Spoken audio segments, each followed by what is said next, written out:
Ani lazima kiharuka unake hapo.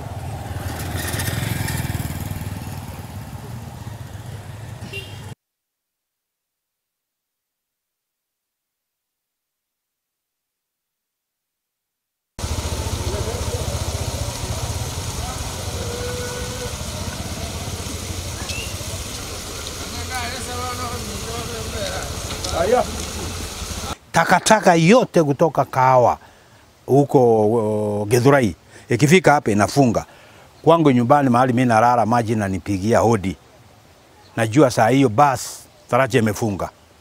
Nikitoka nje mimi mwenyewe hata ukiuliza hii vijana hii wanajua mimi naingia natoa hiyo maji, natoa hiyo takataka kando, natoa kando. Watu wengine nafurahia nikiingia ndani. Sisi tunapatanga hata watoto hawezi kuvuka waende kwa hii side nyingine wakipita kwenda kwa shule.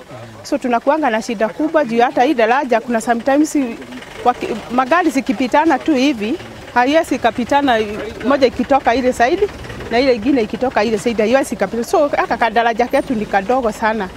Na nimeshukuru sana Mheshimiwa Zack ameweza kukata mtaro ile pande yake, na pale 44 pia tumeweza kusiba ile maji ambao inakuja huku. Ile ilikuwa imebaki tu ni mtaro ambayo iletwa hapa iangaliwe. Na hiyo daraja tumepatia pesa ya kutosha.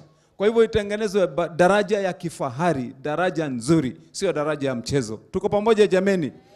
Sababu yangu kupeana hiyo daraja ni kwa vile sitaki kuona tena vile niliona ati gari ikifika hapo kwanza unapima kuona ni ya fiti ngapi kama itatoshea kwa daraja ama namna gani jameni.